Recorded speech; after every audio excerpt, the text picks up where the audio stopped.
지금 와서 돌이켜보면 그것은 역사적인 사건이라 해도 좋았다. WWF 월요일 밤 황금시간대에 방송되던 WWF 원데이 나이트 로에 1997년 2월 24일자 뉴욕 맨하탄 이벤트에 제3위 단체 ECW의 폴 헤이먼과 주력 멤버가 나타났다. 메이저리그 WWF와 마이너 단체이자 하드코어 단체 ECW의 정치적 접근은 빈스 맥맨과 폴 헤이먼이라는 두 천재의 결합을 의미하고 있었다. 폴 헤이먼이 필라델피아의 약소 인디단체 ECW의 경영을 차지한 것은 약 6년 반 전인 1993년 9월. 그 다음에 1994년 8월에는 단체 이름을 이스턴 챔피언십 레슬링에서 이스트림 챔피언십 레슬링으로 바꾸었다. 전통적인 아메리칸 스타일 프로레슬링과 일본의 FMW로 대표되는 데스매치 노선. 여기에 관객의 마음을 사로잡는 논픽션 인간 드라마를 믹스시킨 혁명적인 레슬링 스타일을 만들어낸 ECW는 수많은 ECW 신봉자, 추종자들을 만들어내며 하드코어 매니아층을 확보, 그 세력을 음지에서 착실히 키워오고 있었다. 익스트림 챔피언십 레슬링으로 바꾸며 하드코어 레슬링을 내세운 ECW는 그 뒤로 불과 3년이 채 안 되는 시간 만에 WWF, WCW에 이은 미국 프로레슬링계 넘버3 단체로 급성장. 후에 천재 프로듀서라 불리게 되는 폴 헤이먼은 이 시점에서는 아직 앞당 매니저 시절 닉네임인 홀이 데인저러슬리라는 이름을 사용하고 있었다. 역시 천재라 불렸던 WWF의 보스 빈스 맥맨은 라이벌 단체 WCW와의 월요일 밤 TV 전쟁에서 크게 열세에 놓이게 되자 ECW와의 협조 노선을 모색하기 시작했다. ECW의 수장 폴 헤이먼이 빈스 맥맨에게 내민 조건은 매주 50만 세대에서 300만 세대가 시청한다는 먼데이 나이트 로를 ECW가 단체의 명운을 걸고 프로듀스하는 첫 PPV 이벤트 4월 13일 베어리 리걸의 홍보에 사용할 수 있게 해달라는 것. 즉 WWF는 WCW와의 시청률 전쟁의 전세를 뒤집기 위한 방편으로 ECW는 자사의 PPV 홍보를 위해 어디까지나 전략적인 목적으로 악수를 나눈 셈이었다. 타이밍도 절묘했다. WWF는 당시 독일 투어가 예정되어 있었기에 탑 그룹의 선수들이 먼데이 나이트 러 뉴욕 이벤트에 대거 결장할 수밖에 없던 상황. 한편 ECW는 뉴욕에도 단단한 지지층을 만들고 있었기에 WWF 탑 그룹이 자리를 비운 뉴욕 이벤트 참가를 환영했다. WWF가 당초 계획했던 ECW 참가 프로젝트 스토리라인은 ECW 주력 멤버들의 WWF 원데이 나이트 러나니 신일본 프로레슬링과 UWF의 항쟁에서 NWO 스토리가 탄생한 것처럼 스캇 홀, 케빈 내쉬의 WCW 침공 스토리와 비슷한 모양새의 스토리였다. 하지만 ECW의 수장 폴 헤이먼은 다음과 같은 말로 이 스토리를 거부했다. 똑똑한 팬들은 갑작스런 난입 같은 건 믿지 않는다. 그것은 시대착오적인 발상이다.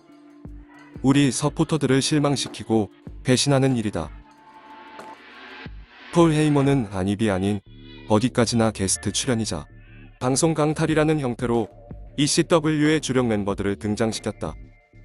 이날 먼데이 나이트 러에 편성된 ECW의 시합은 태저와 마이키 윈렉의 싱글 매치, 토미 드리머와 기본 더들리의 싱글 매치, 스티비 리차드와 리틀 구이도의 싱글 매치로 총 3시합.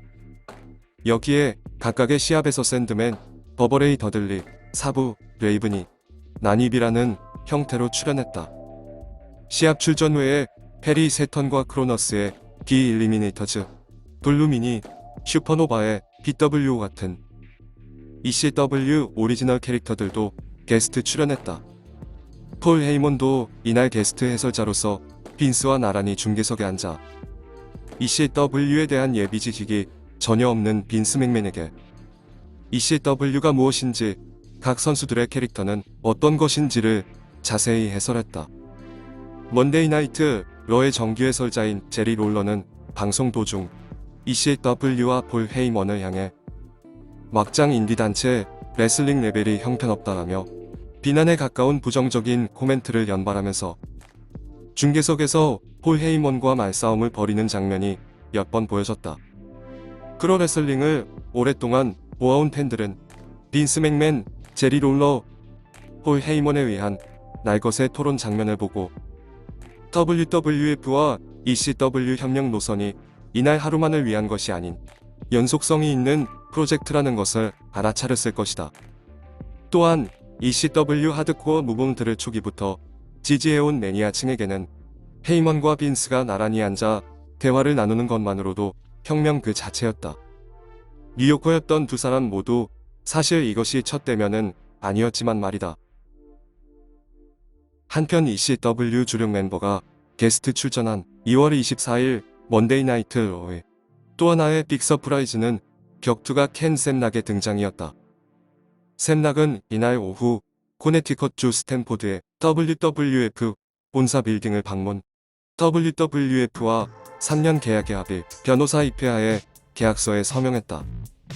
3년간의 전속 선수 계약과 계약 만료로부터 추가 2년간의 옵셔널 계약. 첫 계약으로부터 3년 후에 WWF가 샘락을 필요로 할 경우 자동적으로 계약이 갱신된다는 내용의 동의서, 각서도 교환했다.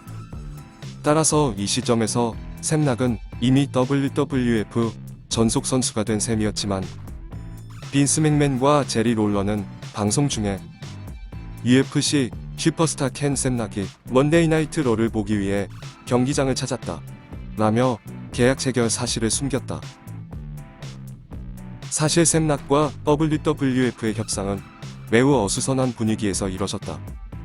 샘락의 법적 대리인은 WWF와 신일본 프로레슬링 모두와 동시 진행으로 계약 교섭을 진행하고 있었던 것으로 보인다. 신일본 프로레슬링은 켄 샘락의 WWF 등장 바로 5일 전인 2월 19일 기자회견을 열어 4월 12일 도쿄돔 대회 개최를 발표. 이날 메인 이벤트에서 하시모토 시냐와 켄 샘락이 IWGP 헤비급 챔피언십 매치가 펼쳐질 것이라 정식 발표했다. 샘락과 신일본 프로레슬링의 계약은 연 4회 시합으로 최소한 4월 12일 도쿄돔, 5월 3일 오사카, 8월 10일 나고야돔 이렇게 세계 대회 출전이 확정적인 것처럼 보였다. 한편 그때까지 샘락이 소속되어 있던 판크라스는 자신들과 샘락이 계약은 아직 유효하다며 샘락과 신일본 측에 내용 증명과 경고문을 보냈다. 샘락 자신은 자유신분으로 일본의 종합격투기 단체 프라이드, 일본의 프로레슬링 단체 신일본 프로레슬링, 미국 MMA 단체 UFC 이렇게 각각 세 단체에서 활동하는 것을 희망하고 있었지만 샘락과 단체 간의 계약 내용에 관한 해석을 두고 문제가 발생했다. 이때 샘락이 당초 계획대로 신일본 프로레슬링에 참가했다면 어땠을까 하고 생각하면 매우 흥미로운 듯. 왜냐하면 샘락이 WWF와 계약하면서 신일본 참가 취소가 확정되자 신일본은 샘락 대신 전 유도 세계 최강이라 불렸던 오가와 나오야를 기용. 여기서 하시모토 시냐와 오가와 나오야가 지금도 숱하게 회자되는 운명적인 만남을 하게 되었기 때문이다. 어쨌든 1964년 2월 11일 생인 켄 샘락은 이때 33살. 이미 1988년 프로레슬러로서 데뷔했었지만 미국에서는 MMA 파이터로 더 유명했다.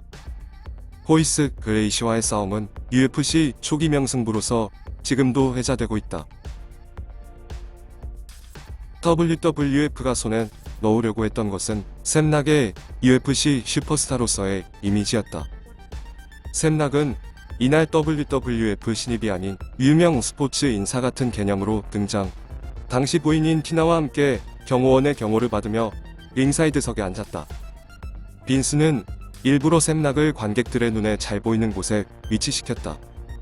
빈스의 의도대로 샘락의 주변에는 사인을 원하는 남성 팬 무리가 생겨났고 링사이드 주변에서 한때 소동이 벌어지기도 했다. 한편 WWF 내부에서는 샘락의 사용법을 두고 심각한 의견 대립이 일어나고 있었다.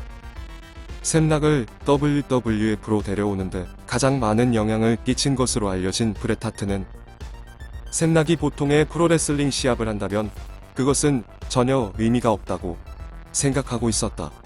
브렛과 샘락은 프로레슬링을 하면서도 격투가로서의 이미지를 최대한 살릴 수 있는 방법을 함께 고민하기 시작했다.